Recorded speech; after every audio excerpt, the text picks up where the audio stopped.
Hey guys, and welcome back to my channel. So, a part of our African studies, we are using the Exploring Africa curriculum.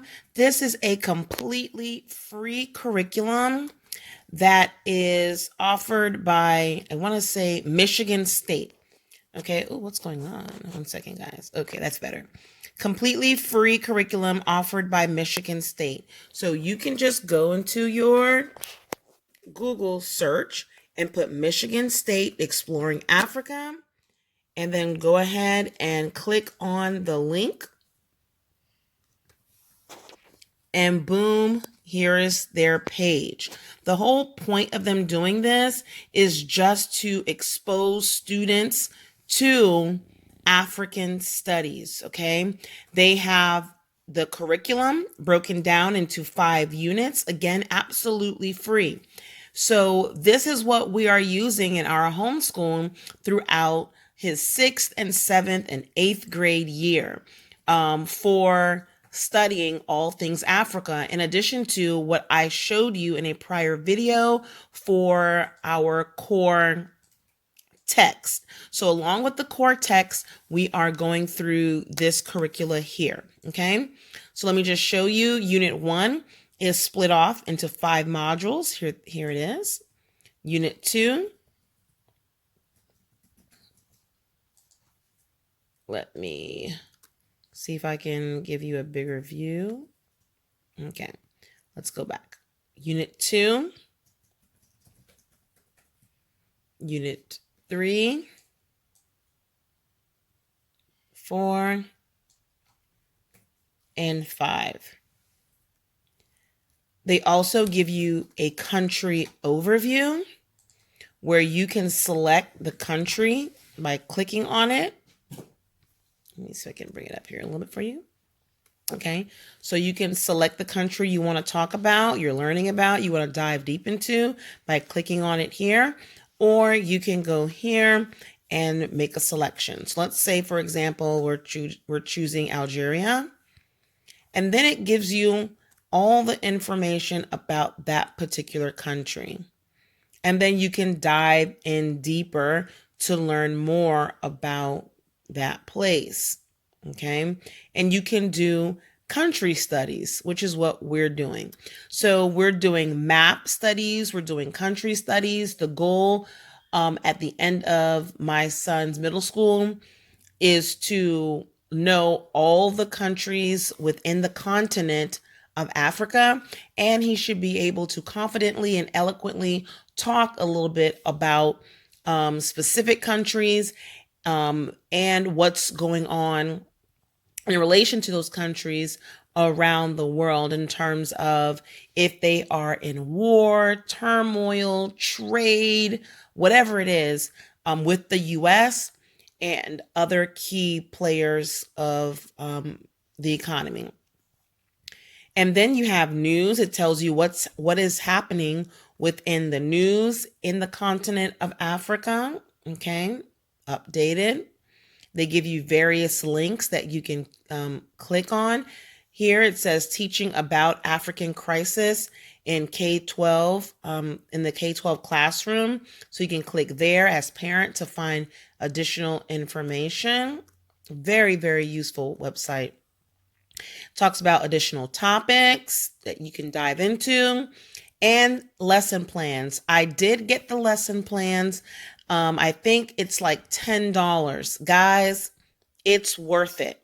The $10 for the lesson plans, which will tell you what to say. It'll give you activities, worksheets, help you lay out the subjects in such a way that makes it easy to understand, so you're not going everywhere when you're teaching your child about the various units and modules. Okay, it lays it out. So they'll send you a PDF document once you give them the $10. So you just get paid, give you a password, you enter the password, click enter, and then the PDFs show up. And then I downloaded all my PDFs. Okay, so let me show you what a module looks like. tells you the purpose of the module. You can click on that actual module, and then you dive into the topic. Vocabulary, it gives you activities, teacher's notes.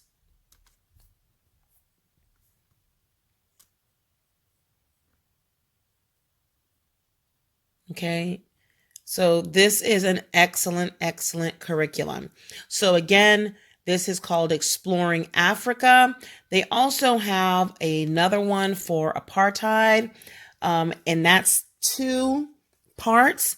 And that's something I would probably get into with my son in high school, talking about South Africa, the apartheid, and all things around that in terms of the world's influence, the world's involvement, the United States involvement in helping or not helping those situations that took place in Africa at that particular time.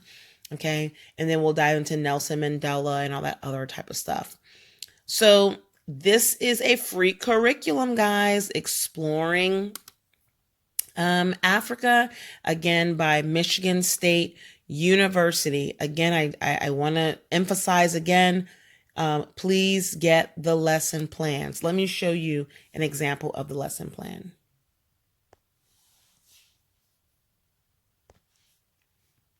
Okay, so here is the lesson plan. So let me go slowly. So here is the table of contents, which is what I just showed you, the different modules. It goes through this is module 1 as an example. Okay, module 1, it gives you the themes of what you will learn. Module 2, 3, 4, and 5. This, if you remember, you saw these under module 1. Okay, so you would go online to what I just showed you previously to go through the information that was being taught as an example for module 1. And then when it says, the quick words within the module, that's the vocabulary terms, the website will tell you the vocabulary words, and then you can do what you want as an example. But the lesson plan, it does speak to a classroom setting. So of course you would have to tailor it to your after school, homeschool setting, whatever setting you're in. But it tells you how much time you may need, what knowledge the child wants to have prior to diving into whatever topic you're in. It talks about the standards, but what you will learn, the child will learn, what material they will need, the objectives for what you're about to learn. And then it breaks it down and tells you how long you want to take for this particular topic. So for the first one, for about 2 minutes, it tells you, think about Africa, and you're telling the student, what 5 words come to mind when you think of Africa? Write down those 5 words. For my child, I may say, let's talk about that. What 5 words come to mind? And if you look at one of my prior videos, I actually did a lesson using this. And if I can find it, I will go ahead and put it in the description box below. I don't know if I did a live lesson or if I talked about a lesson that we've completed. I don't remember. I think I talked about it in a video where I was discussing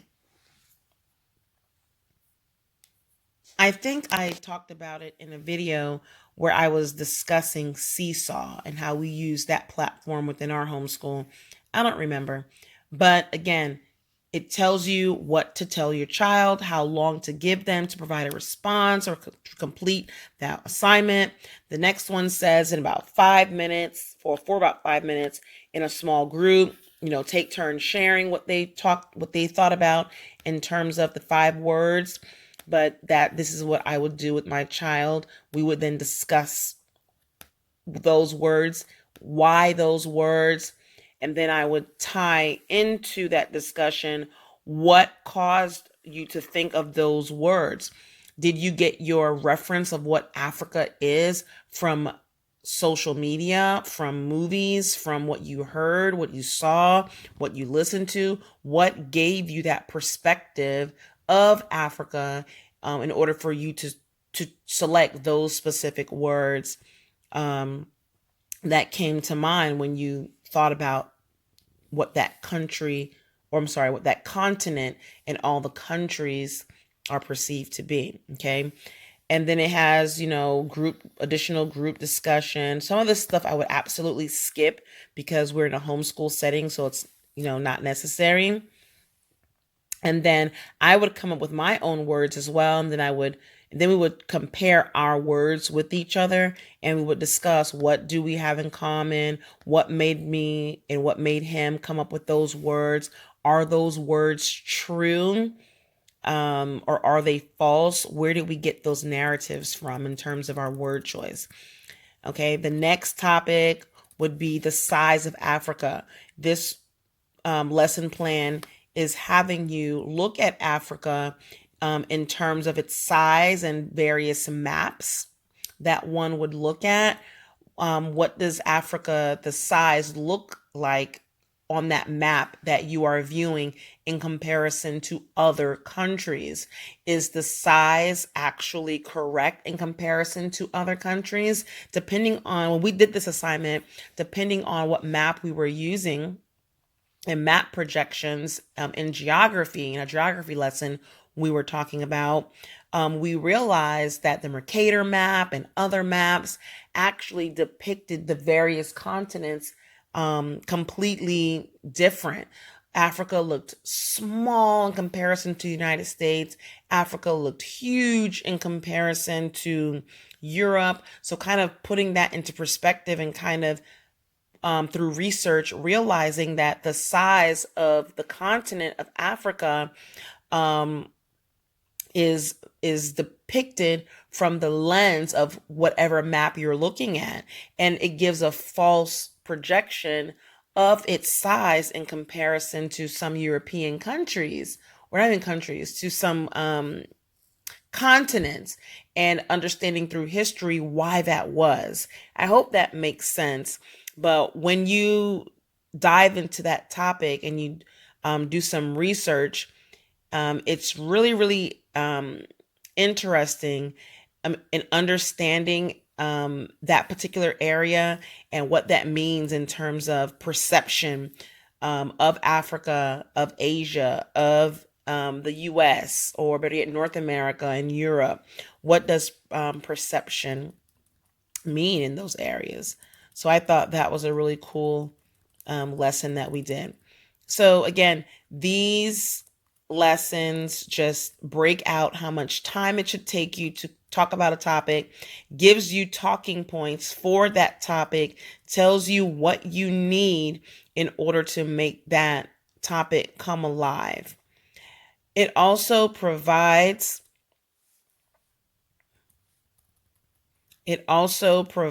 you with worksheets, provides you with some mapping. Here's what I was talking about in terms of the map. Okay. Depending on what map you are looking at in terms of projection, looking at this projection versus, it looks like South America could sit in Africa. North America can sit in Africa. Looks like Asia is more equivalent to the size of Africa. But again, when you look at the Mercator map, it's completely different. It looks like Africa can sit in North America, and that Asia, all three of these continents can sit into Asia a little bit. So what does that mean in terms of perception? Very, very interesting. Talks about the images. When you see images of Africa, what do the various images cause you to think about the continent or the countries within Africa? Is it a positive image or a false image? Okay. And are the images accurate? Is this all, is this what's all to see? It talks about trade. We talked about trade. We talked about imports and exports and tariffs. Okay. So this is an excellent free curriculum. If you don't want to purchase anything, if you don't want to purchase any of the resources that I've mentioned in my prior videos in terms of African studies, this is a great place to start and end. This will give you a basic foundation of all the parts of Africa. You can do country studies, you can dive deep into current events, and they provide you critical thinking questions. They provide you vocabulary, they provide you mapping, geography, imagery, picture study, things that you can use to create and build your own African studies. And when I say build your own African studies, I just mean pull and use what you want. There's nothing else that you need to do except to go to this site, purchase lesson plans, download it, pick a day, start learning with your children. Okay? Whether you are homeschooling or after schooling, I think this is a great way to bring in African studies. You don't have to be African American, Black or brown to study the continent of Africa, but I think if you want to include some multiculturalism, if you want to include some African studies within your learning journey, within your homeschool or after schooling journey, this is a great way to do that with little money. Thanks for watching.